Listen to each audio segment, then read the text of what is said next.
earth did they not back Baroness Owen's bill to ban it in the House of Lords last Friday? Mr. Speaker, the Honourable Lady is a great talker. She talks a good game, but for the sake of women, when is she going to deliver?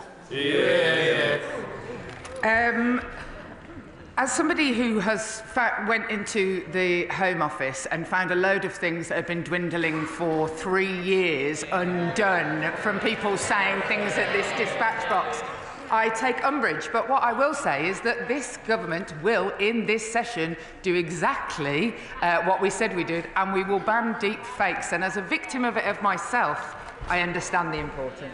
Liberal Democrat spokesperson Christine Jardine. Thank you very much, Mr. Speaker, and of course, Merry Christmas. We know that violence against women and girls takes many forms: verbal, physical, emotional, financial, at all ages.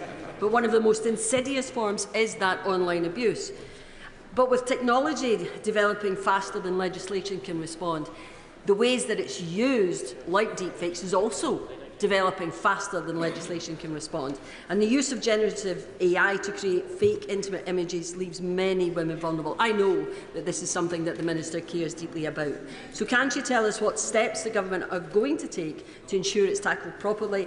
And will she work with Cabinet colleagues to create a new online crime agency to deal with this threat? I thank the Honourable Lady, and funnily enough, I'm meeting with Cabinet Office colleagues later today to talk exactly about how we make sure that the violence against women and girls strategy is across different government departments, and without doubt one of the most important pillars in that is how we're going to deal with the online harms. We all wait with bated breath to see how the legislation and the new regulations play out, but what I would say is that we don't draw a line at the legislation that already exists, and where we need to adapt, we will.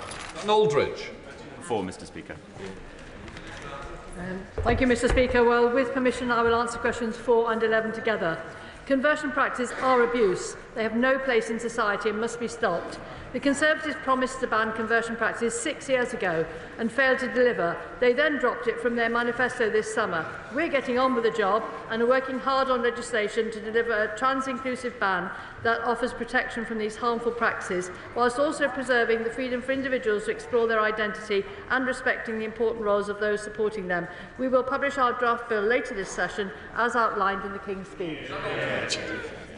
Mr. Speaker, conversion practices trade and prosper on fear, prejudice and intolerance. Charities in Weston-super-Mare and across this country do amazing work to bring communities together to promote tolerance and tackle prejudice. Can the Minister outline what support this government is providing to help charities deliver this vital work in constituencies like mine? Indeed, Mr. Speaker, my honourable friend, the member for Weston-super-Mare, is right that civil society plays a unique role in challenging prejudice and enabling more people to access the opportunities they deserve. A good example is Gallup, the UK's leading LGBT+ anti-violence charity, which provides a number of government-funded support services, including on conversion practices. Their helpline is confidential and available to anyone who is at risk of, is experiencing, or has been through a conversion practice. It's Osborne. Thank you, Mr. Speaker. Last week I held a meeting in Parliament with a panel of trans people talking about their experiences of so-called conversion therapy, and their evidence was harrowing. I want to thank the MPs and the Minister that attended to listen to them. I'm leading on a report for the Council of Europe to ban these aberrant practices across Europe, and I'm pleased to hear from the Minister that we'll soon be setting out the legislation. But will the Minister tell me, will the legislation be fully inclusive without all exceptions so that we can refer to it as best practice for all countries to use? Indeed, Mr. Speaker, I pay tribute to my honourable friend for her work in this field, including on the Council of Europe, and I can assure her that we will deliver on our manifesto commitment to bring forward a full, trans-inclusive ban on conversion practices, protecting LGBT+ people from abuse. We are committed to listening to all viewpoints and concerns with respect, and to engaging with a wide range of stakeholders, organisations and all LGBT+ communities. And I was very pleased to join her at the event she mentioned, and we will be having further engagements with parliamentarians and stakeholders in the new year. Rebecca Paul. Thank you, Mr. Speaker. The previous government committed to a parent-first approach to guidance. As part of the Government's review of the statutory RSHE guidance, will she make it clear that parents should be involved in decisions affecting their children, including if they are gender questioning? Yeah, but as you will be well aware, we are looking at the consultation responses and we will respond more fully as is appropriate. Campbell. Speaker, in rolling out any legislation, will the Minister ensure that mature adults who want to take part of their own volition in faith-based settings to discuss gender issues will not be restricted or inhibited from so doing? Well done. I can assure the honourable gentleman that we are looking very carefully at how to describe the sorts of behaviour that would not be criminalised by the ban. George Southwell. Question number 5, please, Mr. Speaker. Thank you, Mr. Speaker. The Government is committed to breaking down the barriers of opportunity for all and to raise equality throughout government so that our missions deliver for everyone. We are working on our plans to legislate, to introduce mandatory ethnicity pay gap reporting for large employers and enshrine in law the right to equal pay for ethnic minority people. These measures were announced as part of the Equality, Race and Disability Bill, on which we will consult early next year. Thank you, Mr. Speaker. I commend the government's commitment to tackling discrimination. For example, introducing ethnicity pay gap reporting for large employers. In Ilford South, nearly 80% of my constituents are from black, Asian, minority ethnic backgrounds, a community disproportionately impacted by conditions like diabetes. What's the government doing to tackle health inequalities and disparities amongst minority ethnic individuals? Mr. Speaker, he raises a vital issue on behalf of his constituents, and the cross-government approach we are taking to tackle the root causes of health inequalities is central to our health mission. This includes prioritising prevention and shifting care closer to communities. On type 2 diabetes, the NHS has developed a focused engagement campaign to raise awareness with those groups who are most likely to develop the condition on which he may wish to connect. John Cooper. Mr. Speaker, Merry Christmas and a good New Year when it comes. Mr. Speaker, I was astonished that the vacillating Prime Minister did not take the opportunity to rule out definitively blasphemy laws in this country. They have no place in modern British society. This is the land of Monty Python and the life of Brian after all. Will the Minister take the opportunity to do what the Prime Minister would not and rule out completely any opportunity to introduce blasphemy laws?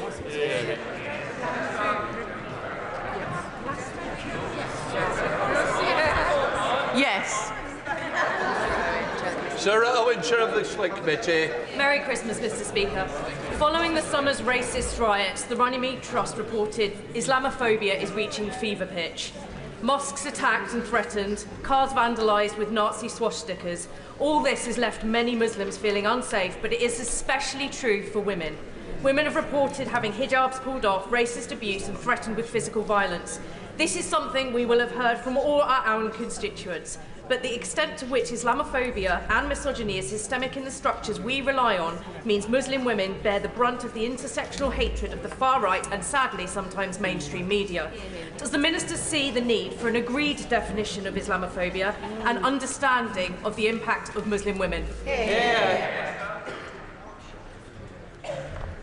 Thank you, Mr. Speaker. Islamophobia, sexism and racism have no place in our society, and she will be aware that we have committed to strengthening protections against dual discrimination.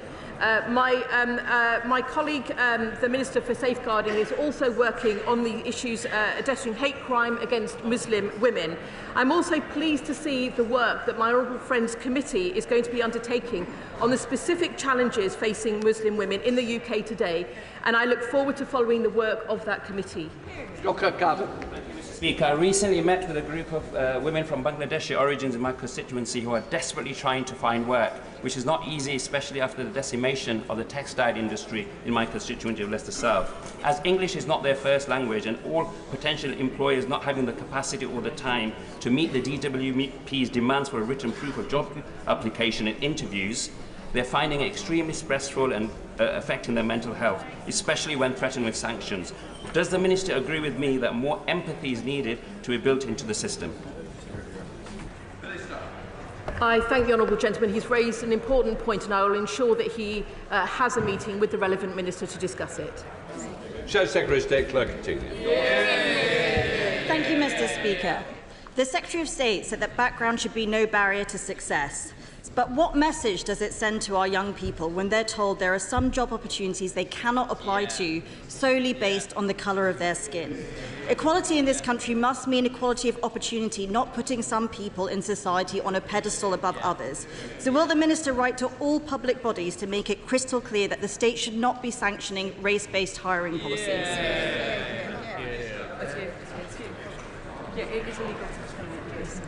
She will be aware that it is illegal to discriminate in the way that she has described, and I will certainly ensure that that the question she has raised will be followed up with my relevant colleagues.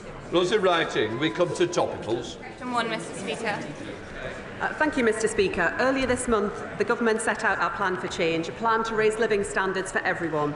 Everyone should have access to warm homes, a revitalised NHS, opportunities to thrive at work and to feel safe on our streets.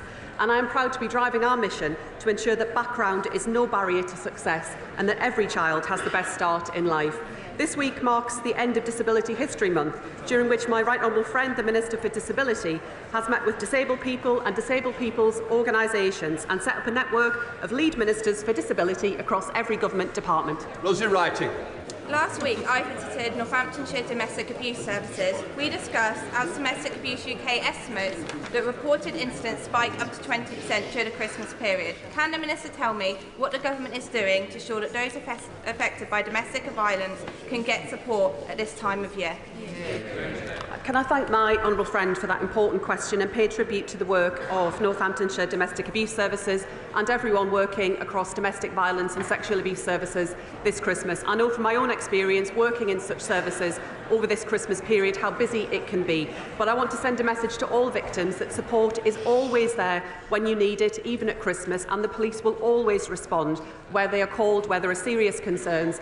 People should know that they are not alone at Christmas, Mr. Speaker, and that help and support is always available. Shadow Secretary of State Clerk continue. Mr. Speaker, turning a blind eye to the risks of vulnerable people in the name of inclusivity is anything but compassionate.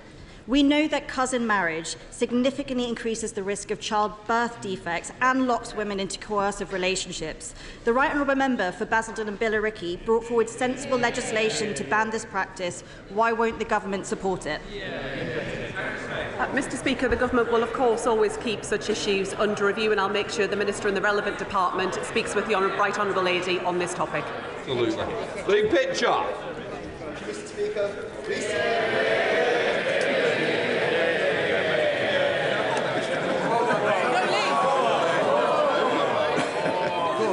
Merry Christmas.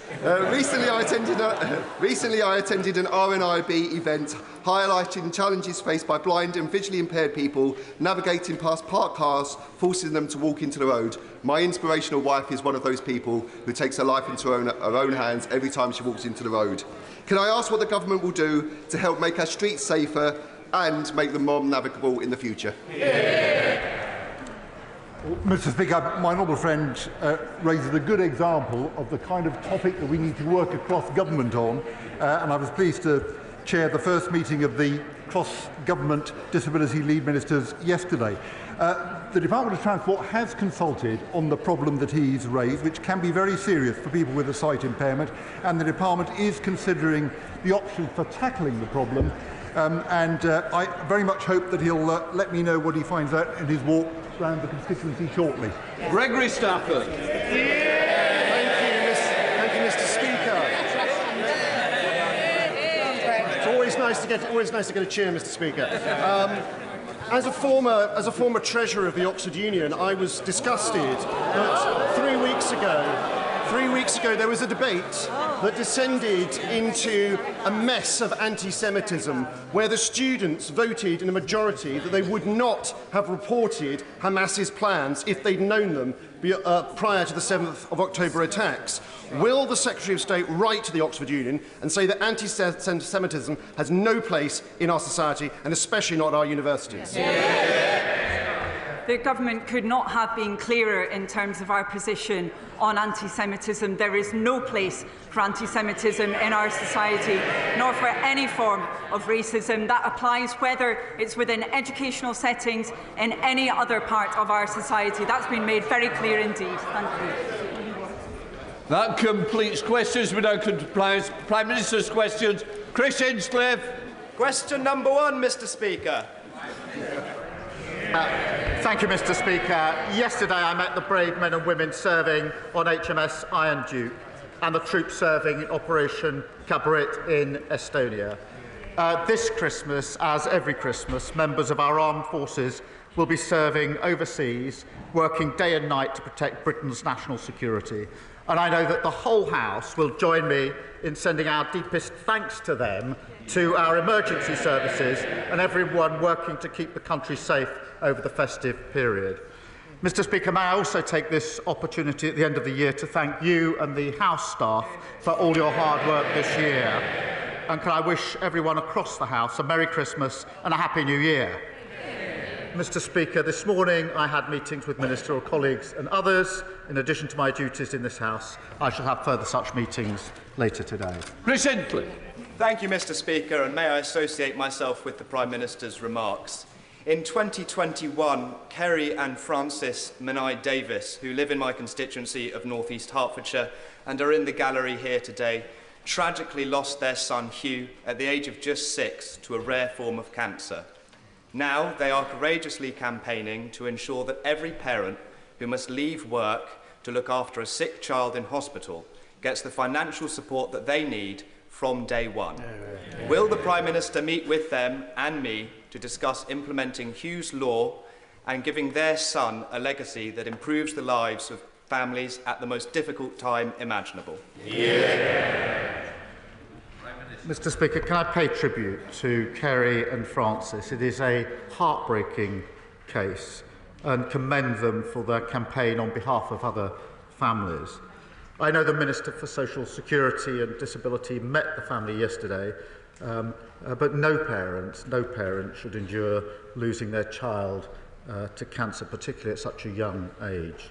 We are investing £1.5 billion for new surgical hubs and scanners, £70 million for new radiotherapy machines, and we will set out our next steps on the Children and Young People Cancer Task Force shortly. We now come to the Leader of the Opposition, Kemi Badenoch.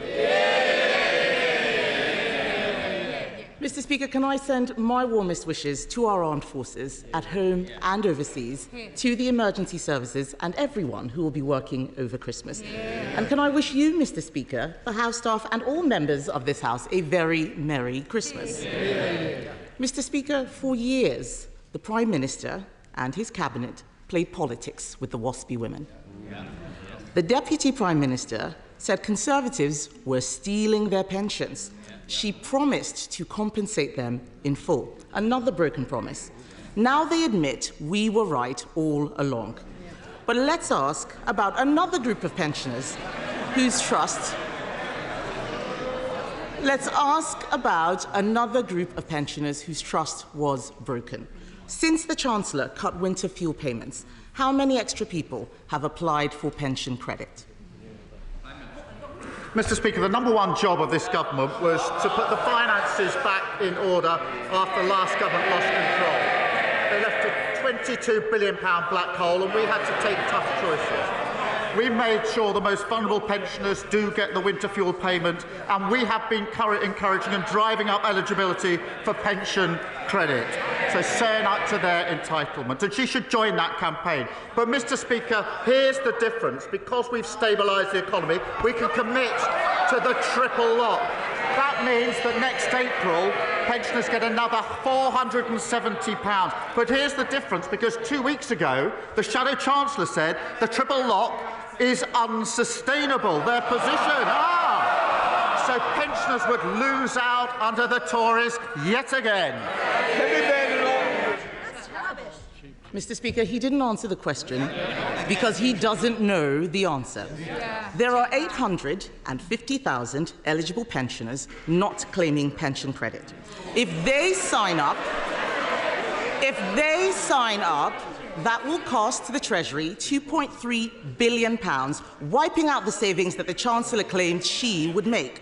Before the election, his Chief Secretary told the public they had no plans to cut winter fuel. Yep. But they did have plans, didn't they? Yes. Age UK say cutting the winter fuel payment with very little notice will potentially jeopardise the health and finances of millions of older people. Does he agree with Age UK that this is the last thing both pensioners and the NHS need? Yeah. Mr. Speaker, we've been driving up with a campaign for pension credit. It's important that everybody who's entitled to it claims that pension credit. And she shouldn't claim as some great victory the record of their government that people haven't signed up. We're the ones with the campaign. They should be supporting it. But because of the triple lock, pensions will be going up by £470 next April. She hasn't answered the question. Her shadow chancellor says the triple lock is unsustainable. So she needs to explain how pensioners will be worse off under a Tory government. It is Prime Minister's question. Mr. Speaker, we protected the triple lock during all our time in government. Meanwhile, energy bills are increasing, despite his promise to cut them by £300. In Scotland, his party leader wants to restore the winter fuel payments. Across England, councils are scrabbling together funds for struggling pensioners. The tragic reality this Christmas is pensioners will suffer and may even die as a result of this cruel policy. Did the Chancellor consider the impact on councils and on the NHS, or does she just not know what she's doing? The Household Support Fund was set out in the budget. She knows that. We're pushing up pension credit. But she now says they are committed to the triple lock. Her shadow chancellor says they're not, that it's unsustainable. Maybe over a sandwich or a steak they could sort it out and come back and tell us what their policy actually is. Mr. Speaker, the Prime Minister needs to misrepresent me to make his point. I don't need to misrepresent him to make my point. Yes.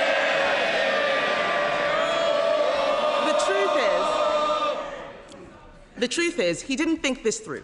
Cutting winter fuel payments isn't just callous. It may not make savings. It could actually cost us all more. And that's not the only policy which is making things worse. The Chancellor's budget is a body blow to family businesses and also charities. Marie Curie have warned that Labour's budget will cost them nearly £3 million a year. This is a cancer charity saying they have no option but to reduce services. Did the Chancellor tell the Prime Minister that her jobs tax was going to hit charities? Mr. Speaker, she's asked 3 questions about winter fuel with her leaving out. I'll come to that. But she's changed her mind on this. She used to say that the payments were a dead weight. She said there were members of her constituency who didn't need it. And they all stood in 2017 on a manifesto, a Tory manifesto, that committed to getting rid of the universal winter payments for pensioners. So we can see what their real commitment is. As for the budget, we're driving up productivity. I don't want to have to ring my mother. Prime Minister. Mr. Speaker, we're driving up productivity, prosperity and living standards. That's a pay rise for the 3 million who are the lowest paid. They should welcome that. A pay rise for those working in the NHS and better than expected wage growth just before Christmas. What unites all three? Delivered by Labour, opposed by the Tories. Mr. Speaker, I don't know what world he's living in. The economy is shrinking, and they did not think this jobs tax through or who it would impact. Another area affected is the hospice sector. Hospices believe the budget will cost them an extra £30 million. Yesterday, Conservatives voted to exempt social care, nurseries, charities and hospices from their jobs tax. Labour voted this down. So can the Prime Minister at least agree to fund hospices so they can continue their invaluable work helping people at the end of their lives? Mr. Speaker, we put a record amount into the NHS in the budget. to deal with the problem that they left, and we'll set out the funding arrangements for hospitals in the new year. But it's the same old, same old. They want all the benefits. She said to herself she wants all the benefits from the budget, but she doesn't want to pay for any of them. That's what got us into the problem in the first place. Mr. Speaker, I did not hear a commitment there to help hospices, which is a shame. The truth is, this winter, people will be suffering because of his choices. The economy is shrinking, inflation is going up, and jobs are being lost because of his budget. Pensioners won't be able to heat their homes because of his government's decisions. They raised people's hopes but then smashed them with broken promises. And now we learn that he is about to give away our hard-won Brexit freedoms. Yeah. Mr. Speaker.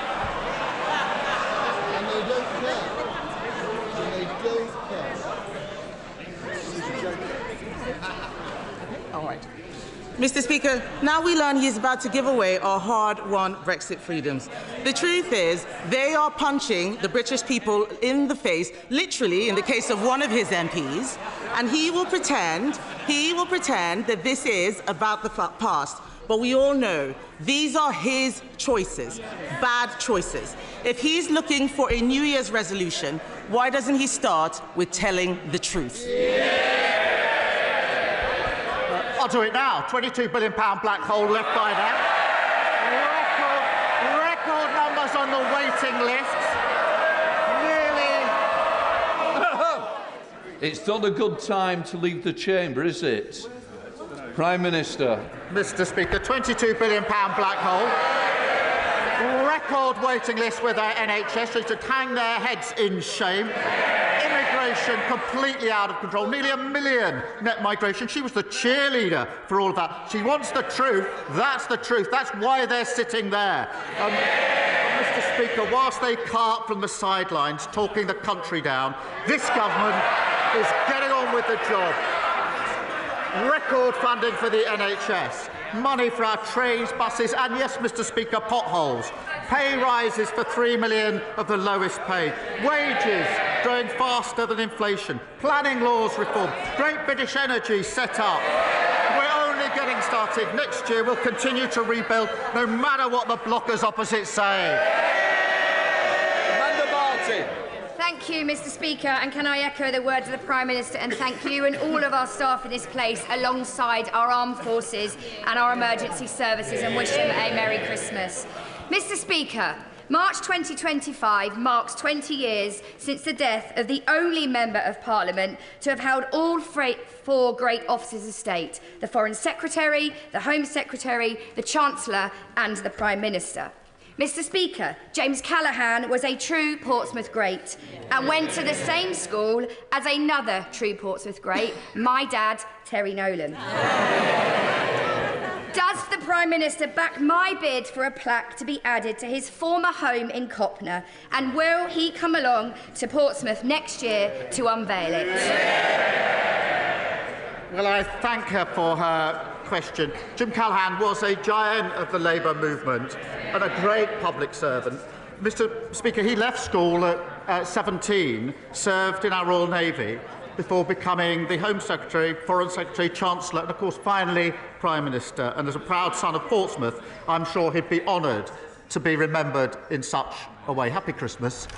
Can I just say to Mr. Mayhew, I keep hearing, I heard you the other week over here, I'm hearing again that it's not a good time to push a luck today. Right, let us come to Leader of the Liberal Democrats, Red David. Thank you, Mr. Speaker. Can I join the Prime Minister in his praise and best wishes for our armed forces and our emergency services? And can I join others in wishing you happy Christmas, Mr. Speaker, and all the staff of the Commons, and indeed everyone across this House. I'm coming to sing in a minute. Mr. Speaker, I've had the great joy of spending time recently with some amazing young people from the Bath Philharmonia Young Carers Choir. They're a brilliant example of the power of music to make a difference in young people's lives. One member of the choir, Caitlin, has even developed a special new project to spread the joy of music to young people in our schools and communities. So will the Prime Minister meet Caitlin to hear more about her exciting project and work with us and others to support music in our schools and communities? Well, Mr. Speaker, I welcome his comments, and as you will know, today we're introducing the landmark Children's Wellbeing Bill to enable all children to succeed, including young carers. That increased the pupil funding premium to over £2.9 billion, which can be used to support pupils with identified needs, and that, of course, includes carers. And now young carers are on the school census, as he knows, that's since 2023. They have greater visibility, and schools will be better able to identify and support them. Mr. Speaker, he talks of singing. There was carols outside our front door on Monday, and my family was surprised to see the Honourable Gentleman, Right Honourable Gentleman, shamelessly plugging his song. We have strict rules about antisocial behaviour, but in the spirit of the season, I simply say Happy Christmas. Sir Red David. Well, Happy Christmas, Prime Minister. Can I thank him for allowing the Young Carers Choir to sing outside number 10? I hope he and the staff enjoyed it.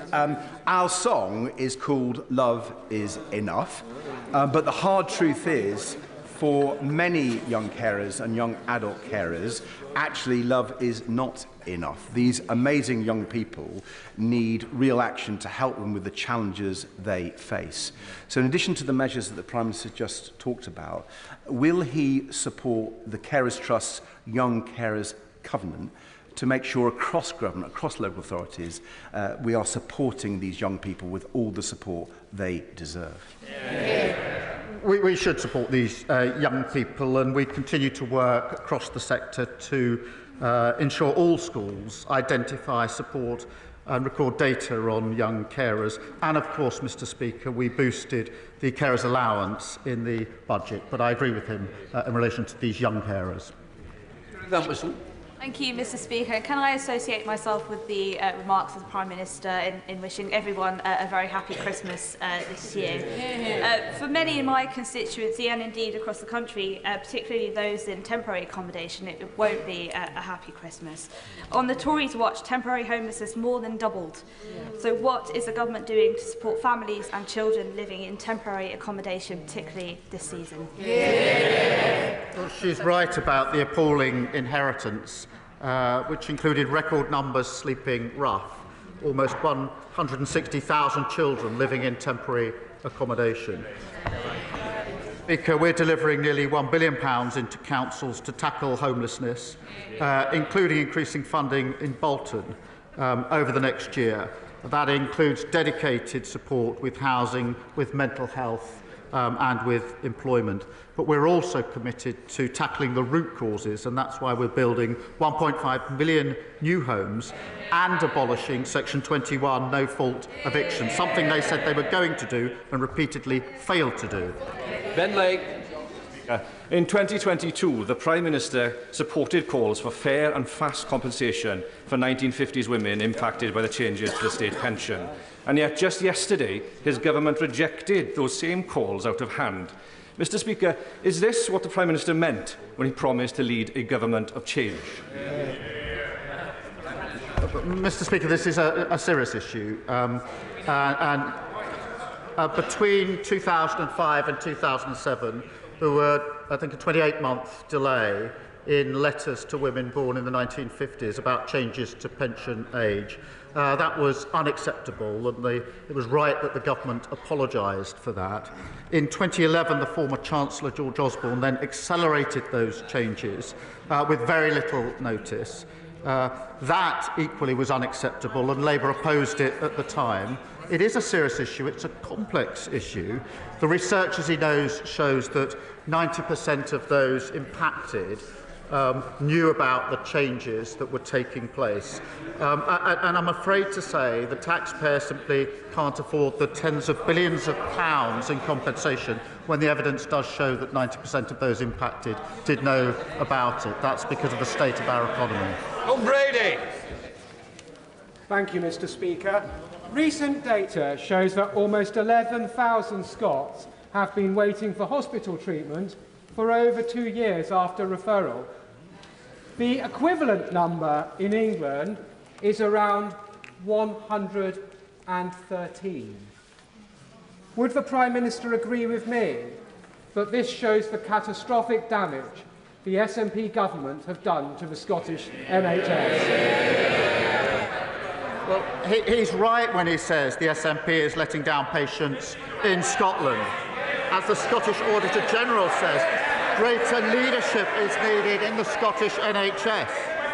Waiting list targets are being missed. Spending on agency staff is skyrocketing. And delays to patient discharge are hitting record levels. They seem to be proud of that appalling record. We've provided the money, they've got the powers, they've run out of excuses. Blake Stevenson. Thank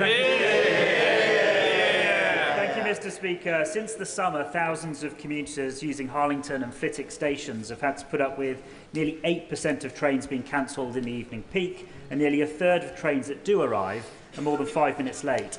Is it a mere coincidence, Mr. Speaker, that such poor performance follows this government's decision to pay off their union backers with no strings attached? The trains and all travel was in an appalling state under the last government. We're clearing that up and fixing it, and he should be welcoming that. Ian Byrne. Thank you, Mr. Speaker. The Parliamentary Ombudsman concluded that an injustice was done to 1950s born women.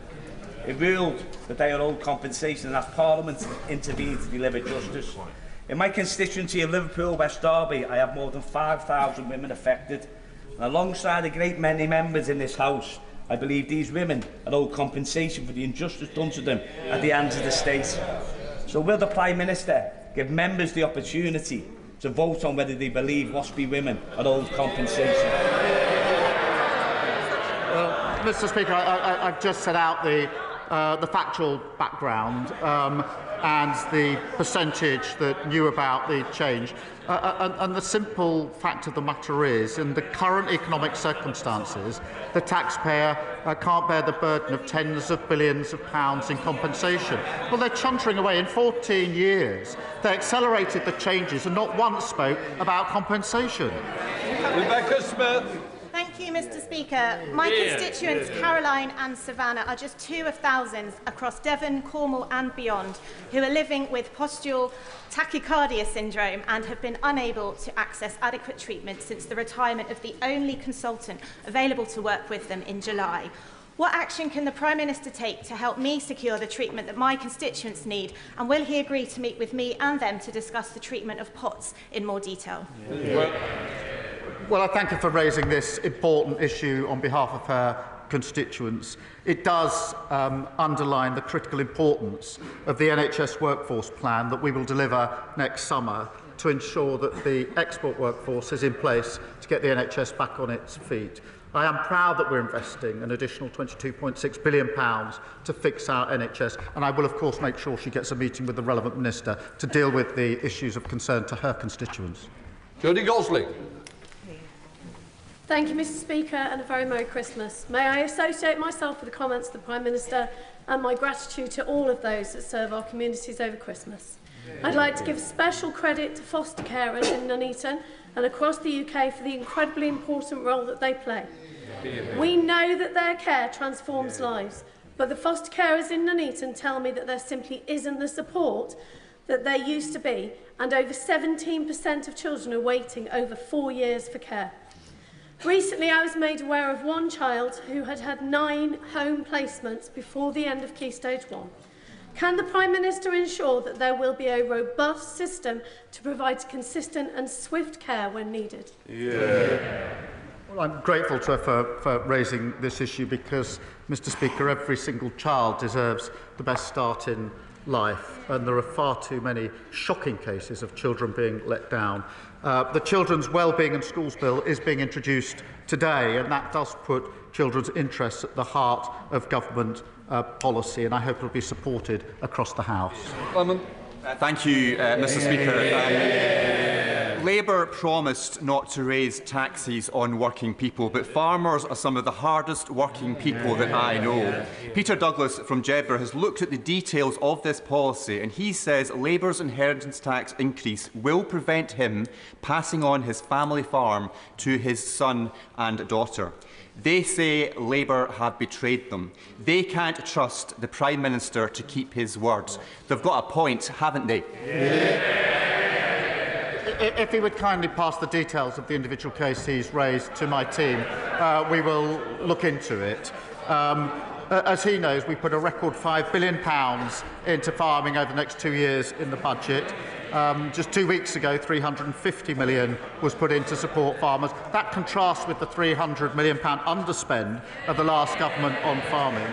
And in a typical case, the threshold is £3 million, which means that the vast majority of farmers will be unaffected. But I'll look into the individual case that he's raised with me. Thank you, Mr. Speaker. I recently spoke to a man in Worksop whose son's arm was badly broken when he was knocked off his bicycle by an off-road biker speeding on the pavement. Dressed in black, no number plate, totally unidentifiable. The young boy no longer goes out to play. His experience isn't unique. What action is being taken to smash the bikes and put police back on our streets? Well, I'm glad she's raised this, because off-road bikes were a complete nuisance under the last government, got completely out of control. We're introducing new respect orders to crack down on off-road bikes, strengthening police powers in relation to dealing with this big problem that got out of control under the last government. We will also deliver 13,000 more neighbourhood police to ensure that we keep control of our streets, something that was lost under the last government. Thank you. Thank you, Mr. Speaker. Last week, the Royal Borough of Windsor and Maidenhead announced plans to hike council tax by an unprecedented 25%. This would require the government's permission. Does he agree with me that this outrageous request should be rejected, that the borough might be a candidate for accelerated local government reorganisation, and my constituents should not be footing the bill for the persistent weak financial control and political failure locally? Well, thank him for raising this issue on behalf of his constituents. We are, as he knows, committed to fixing the foundations of local government and keeping taxes as low as possible for working people. The budget announced real terms increase for local government with over £4 billion of added funding. And so we will put that support in place, and he's right to raise this issue. Speaker, please, please. Thank you, Mr. Speaker. We have in our NHS many brilliant emigre and refugee surgeons from the greatly troubled Middle East. And I've been privileged to work alongside some of them, Iran, Iraq, and now, as we think, especially of Syria. What practical measures can the UK take to help ensure that Syria now has the best chance of becoming an open society and the second functional democracy in the region? Well, I thank him for drawing attention to the people of Syria and to the health workers of all backgrounds who do vital work in our NHS. The fall of Assad's brutal regime is to be welcomed and should be welcomed, but we must be cautious about what comes next. We've provided £50 million of extra support to vulnerable Syrians, and I've spoken to G7 leaders to work towards a Syrian government that respects international law, universal human rights, and protects all citizens across all sectors. Thank you, Mr. Speaker. Dave Dugan. Mr. Speaker, before the election, this Prime Minister said he would lower energy bills by £300. Since he took office, they've gone up by £149. He said he would protect the winter fuel payment, but now he's in power, he's stripped it off our pensioners. And he said he lined up for many photos with WASPI women, saying he'd have their backs, and he's just betrayed them in the most scandalous way possible. This is now the defining characteristic of this one-trick phony Prime Minister who says one thing and does another.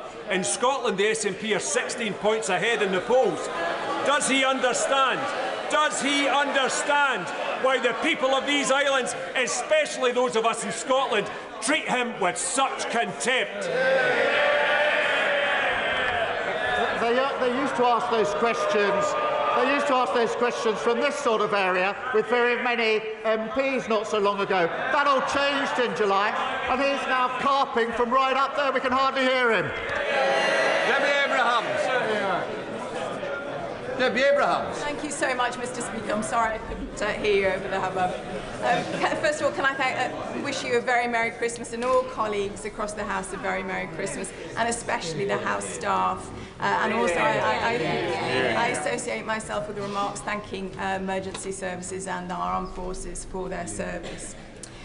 Mr. Speaker, Christmas is a time for peace and goodwill.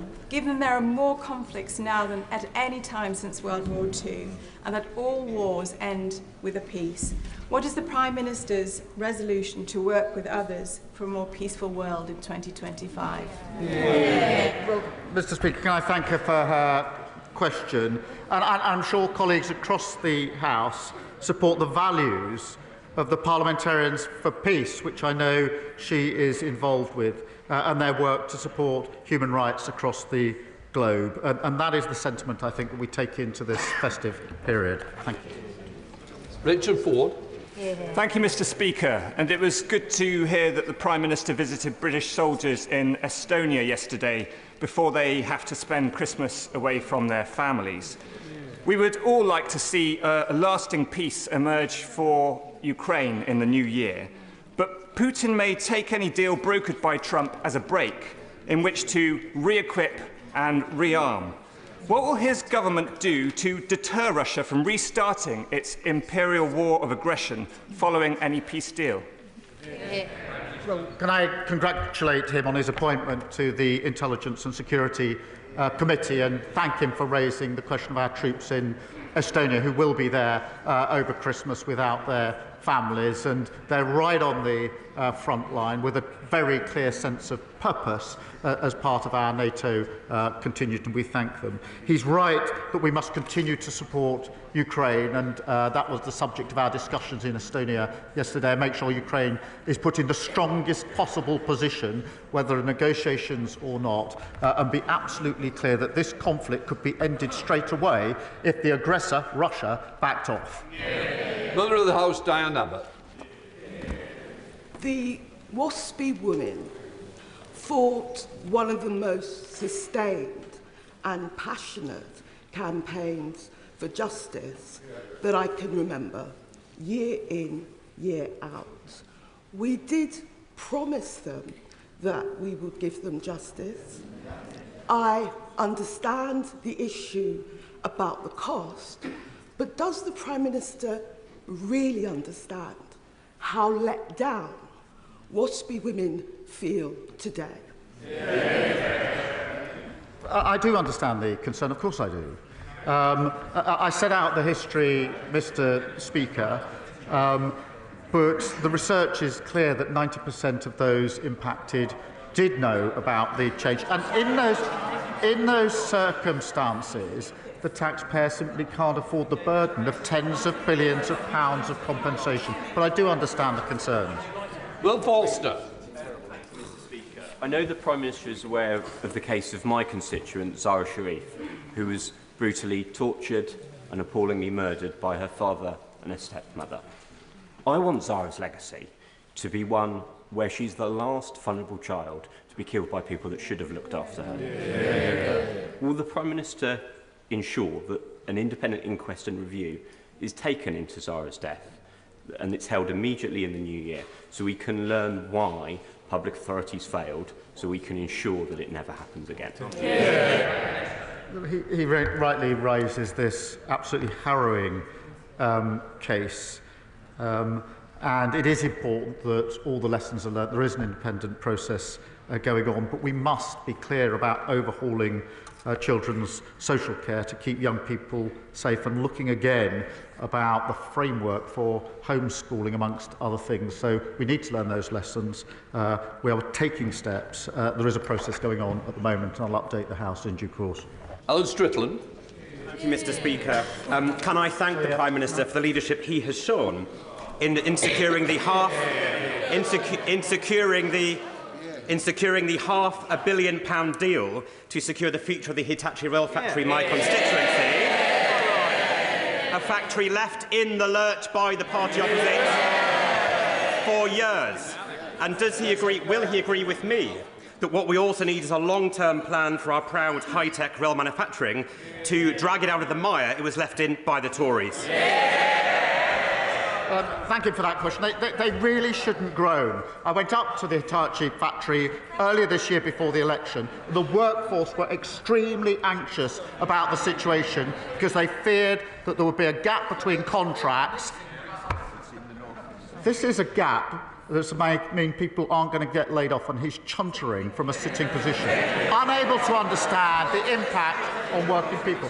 Mr. Speaker, the workforce were extremely anxious about the situation when I saw them, because they knew if their colleagues were laid off, then that would be bad for their colleagues in their community, and it would mean that they might go and get other jobs and not be able to come back if there was a new contract. I said then that I would do everything I could to ensure that we filled that gap, and I'm very pleased that just the other week we were able to say that there's a contract, and I went back up there to speak to the same workforce, and I can say they were very pleased that they don't now have those anxieties. They should be ashamed of their chuntering. Final question, Dr. Luke Evans. Mr. Speaker, as it's Christmas, will the Prime Minister join me in congratulating Chris Middleton, who wrote a charity song to support Age UK, which has already raised £10,000. What's even better is it's likely to beat the leader of the Lib Dems and his single to #1 this year, proving yet again that the Lib Dems can't win. Something I hope we can both agree on.